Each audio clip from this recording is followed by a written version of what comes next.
a lot of ways to catch Great Lakes trout, salmon, and steelhead. The number one tactic is probably spawn sacks. It's super effective, it's super easy, and it just plain old works.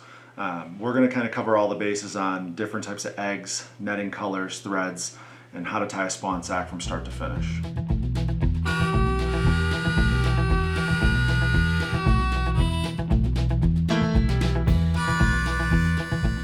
Over the last year, there were some changes with our netting. We tried to combat some cost hikes and it just didn't work out.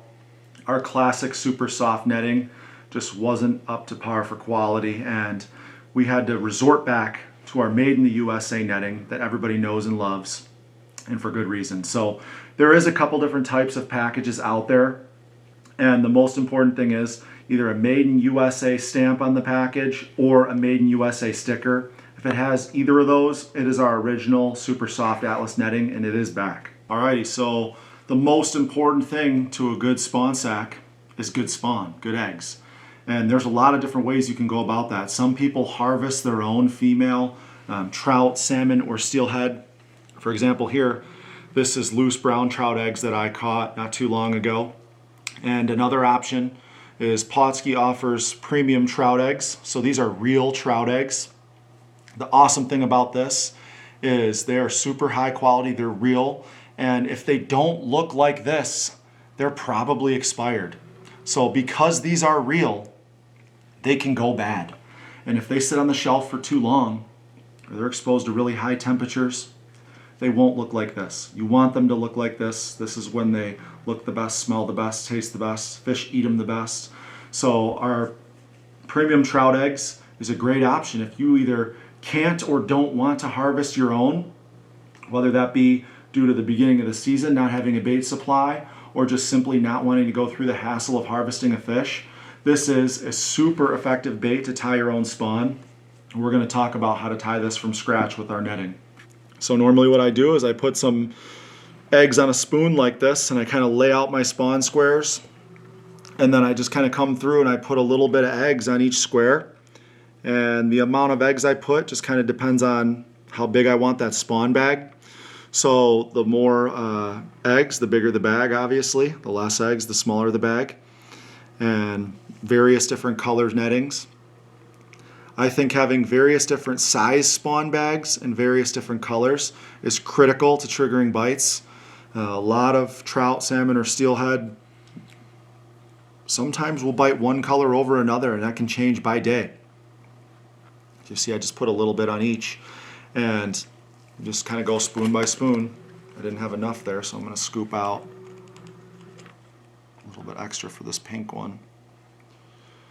And, you know, some people may say, hey, you only need pink or chartreuse, or pink and chartreuse. If it ain't chartreuse, it ain't no use. That very well may be true some days, but a lot of days you'll get an awesome bite going on white or peach or blue. A lot of guys are talking about purple lately. So I think going out with a variation is the absolute best bet, because you never know what type of mood the fish are going to be in. And the more fish you can catch, the better. So once you lay out all your spawn squares, you kind of put all your eggs, you stage all the spawn bags ready to be tied. The best way to start is by going corner to corner on the spawn net squares to kind of bunch everything up. So I'll show you here, because to get to a perfect spawn bag, there is a little bit of an art to it, a little bit of a tactic, because you kind of fight with the spawn net against the eggs. So I go corner to corner like that and make sure the eggs are down here in the middle, and I kind of come underneath to grab those eggs and support them. And you'll see the corners kind of naturally come together, but you're basically bringing all the slack corners together by like bunching up the netting. And what you'll end up with by grabbing that is this, but that's not a good looking spawn bag, because there's still too much slack in the netting. So the best way to go about snugging this up is you pinch off that netting that you have here, and to get the remaining slack out and form a perfect spawn bag, you actually do like a slow twist as you form the round spawn bag.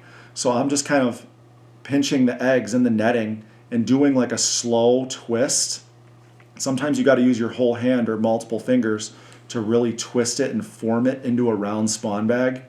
So I know that can be kind of hard to show, but it's because I'm forming those eggs into a round ball, and at the same time I'm twisting, and that's what's taking the slack out of the netting. Without doing this, it's very hard to end up with a perfect spawn bag. So it does take a couple twists to get it done, and you'll start to form that nice round shape. But the key to holding this shape is tying off the netting. And I like to use the Atlas Magic thread for this. It's elastic thread, so what's nice is you don't have to tie a knot around this. Some people do prefer to use like sewing thread and they'll tie knots around it. Does get the job done, works pretty good. The reason I like the elastic magic thread is because you don't need to tie a knot. You actually just wrap it around the spawn bag a few times, no set amount, 3, 4, 5 times you pull it and break off that slack. And then you'll have one side left here. I come back around, wrap it a few more times. Same thing, pull it, break it off. And that's what holds the spawn bag into form. Now you have all this netting, and the only thing left to do is cut away the netting and maybe any remaining thread if it broke off at a weird spot. So I come in with a pair of scissors and you just clip real close. Some will actually intentionally leave more slack for like a hot spot or more visibility.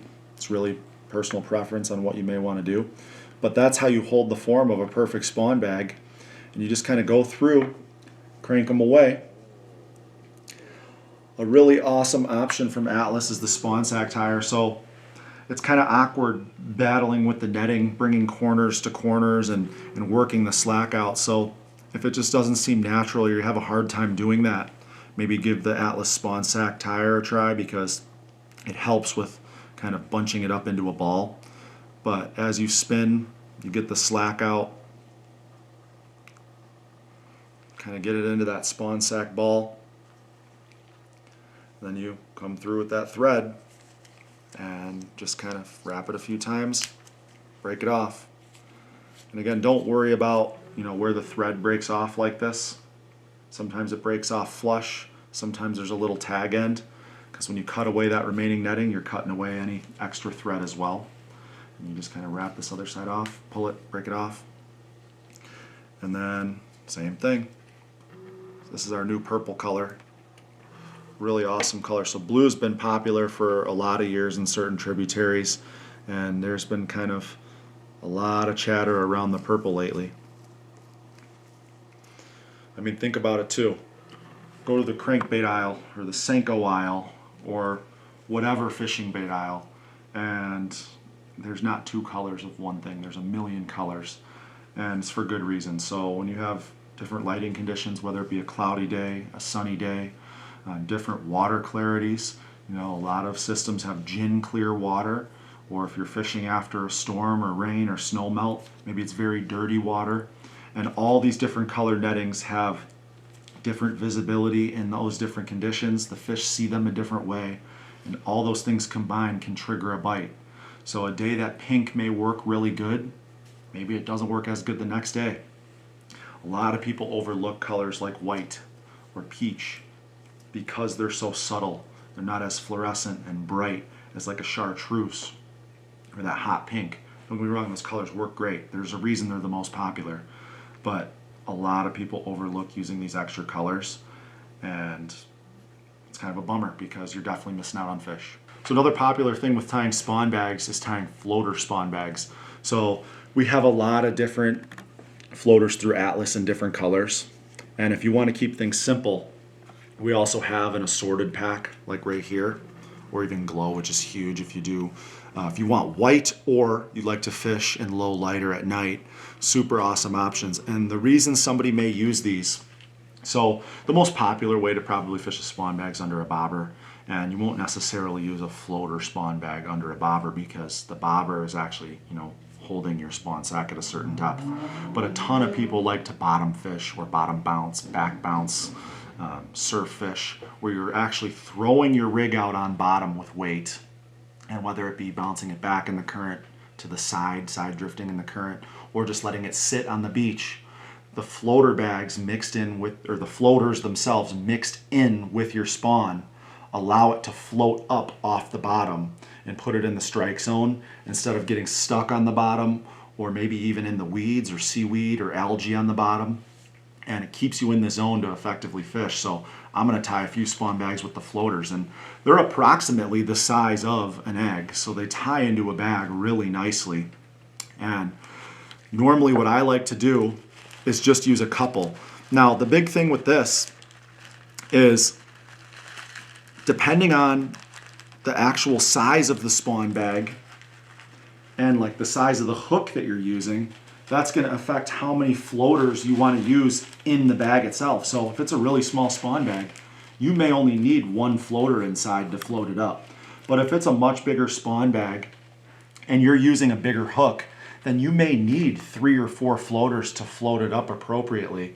And you kind of just got to play around with it to see what may work best. But you can kind of just put it in with the eggs. And you know, that's a smaller spawn bag, maybe I only do 1, whereas maybe this blue one's got a little more eggs, I know it's going to be a bigger spawn bag, so maybe I want to do 2. But I'm just kind of mixing them in with the eggs, and you tie it up like normal how I showed you, and that allows that bag to float. So when you tie these like this, it is intended for applications when you don't use a bobber, because you don't want your spawn sack to be underneath the bobber and also floating up underneath the bobber. That doesn't work properly. But if you're bottom fishing, surf fishing, back bouncing, this is where this is super effective.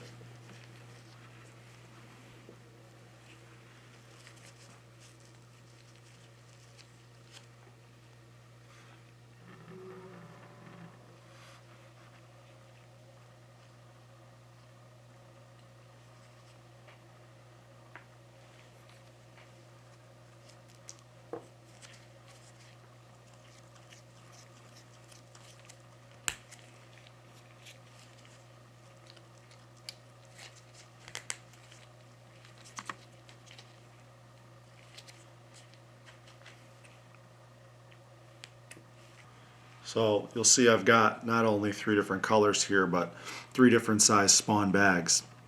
And just kind of wrapping up tying these, but what I was saying earlier is not only is various different colors important, but various different size spawn bags is important. And there's a lot of reasons why you may want to do it. Sometimes even just changing the color or size of the spawn bag in the exact same conditions can trigger a bite. But there are also conditions that warrant using different spawn bags as well. So for example, if you're fishing, you know, maybe some dirtier water, you might want to use a much brighter, bigger spawn bag. Whereas if you're just in maybe average conditions, then you fish a, you know, just regular medium-sized spawn bag. Or if it's really low and clear, maybe that's where you go more of a finesse, less flashy. You go with like a blue or a white. And all those different changes in your spawn sack and your setup can get you a lot more bites on the river. So variations are super, super important. So one of the last things I'm going to talk about covering here for actually tying the spawn bag is switching up the thread color. So the magic thread comes in a lot of different colors too. And again, just another little variation to your spawn bag that can add a little bit of a unique look. Whether that be like a hot spot or even like a blood dot style look to it, because like I mentioned earlier, if you look at the you know, trout eggs you cure at home, if you do it right, it'll have a blood dot, or the premium trout eggs, you can actually see those little hot spot blood dots in the eggs. And when you tie with the colored thread, it can kind of add that same style look to it. So this is some white netting, and I'm going to tie up a white spawn bag, but I'm going to use the orange thread to create kind of like a hot spot blood dot on the spawn bag. So you can actually see through the white netting itself the blood dots on the trout eggs. But then when I go to finish the spawn sack here, I'm going to use this orange thread as well. And again, it's just another really cool look to your spawn bags, because when you use that orange thread, and then I actually snip this off, you've got that orange thread in the mix there too. There's a little bit of a hot spot blood dot style look to it. So another super important thing, and the reason spawn bags work so good, is it's bait, the scent. And your eggs that you cure, the cure adds scent on top of the natural scents you get with a trout egg. But one of my favorite things to do, and actually one of my favorite videos we did in Ohio, the fish were being, it was a good bite, but they were being picky in weird ways, and I was adding scent with our fire gel. And what's really cool is not a lot of people do this. And when you get on a river that has a lot of traffic, a lot of people are using the same tactics. Doing some weird, unique stuff like this can really trigger some bites. So if you want to switch up or add some scent to your spawn bag, what's nice is the actual eggs and the netting hold fire gel scent really well. And it's really easy just to rub the spawn bag in the fire gel and add that scent. I got a brand new one here. But it doesn't take much at all. You literally just go in there and you rub your spawn bag in the fire gel. Doesn't need to be anything too crazy. That netting actually grabs onto the fire gel really well. You don't need to rub it in or anything, but that is super effective as well. This is the anise. You can do shrimp. You can add garlic. Any of the fire gel scents, switch it up. You'll find there are days where, in that Ohio video, I was drifting. Boom, boom, boom, nothing. Clump some fire gel on there, whipped it out there, bam, fish right away. So just switching things up. Everything doesn't always work every single time right away, but when you have all these different tactics to try, it will add up to more fish over time. So one of the last things I want to talk about here is actually hooking on the spawn bag to fish it, because this is actually pretty commonly overlooked. I've just taken one of our fire hooks here, and when you have the spawn bag itself, there technically is no rhyme or reason to hooking it other than avoiding hooking into or through that knot. And the reason I say that is because when you hook the spawn bag on, if you go around that knot, two things that can happen that are a headache is the point of your hook can get lost in that knot, and actually your hookup ratio will be worse. And then the second thing is actually taking the hook out of the netting when it's either popped or time to change it is way harder when your hook is buried in that knot. So no rhyme or reason other than avoiding that knot. And outside of that, you can hook the spawn bag pretty much however you want. Some people actually like to avoid popping eggs by going through the edge of the netting. Not necessarily a bad thing, but I intend to pop the eggs when I hook on the spawn bag. Not all of them, but I just go through and I'll pop a couple on that outer edge. Get all those juices flowing, get the spawn bag smoking as it hits the water. And I generally don't like to go super deep through the center, but just a good random hook right through the spawn sack netting and the eggs, avoiding the knot, and you can fish it just like that super effectively. We're going to end things kind of how we started, tying spawn sacks. Again, you can either have your own home cure of a fish that you harvested yourself. I love curing my stuff in Braxifier. I don't think there's anything better out there. It's super simple. It's hard to go wrong. You end up with a really good cured egg with great scent. Or if you don't have a female yet to cure your own, or don't want to go through the hassle, premium trout eggs. And you'll see here I had my eggs stored in this vacuum seal pack in the freezer. And that's kind of one way to go about things. Some people put theirs in a jar. But in terms of freezing versus refrigeration, there's kind of conflicting opinions on that. Again, no right or wrong, but another really great option is the Atlas spawn sack formula, because what this allows you to do, if you're not trying to go through the fancy vacuum pack in the freezer style route, is, especially if you already have your spawn bags tied, and they don't have to be, but you actually can just put yours in like a jar, a container, a mason jar, something of that nature. Put a little bit of this spawn sack formula in there, and this will really help preserve the eggs, and you can just leave them in the fridge until they're ready to fish. So I do want to point out, super important, this is not a cure. So you're not curing your eggs with this, you're preserving them. So if you intend to just fish like a natural egg out of a fish, you can put them in here to preserve it. But if you want to cure your eggs, you should also cure them first, and then you add them to this to preserve it in the fridge. This is a really great option too. I'd recommend giving it a try.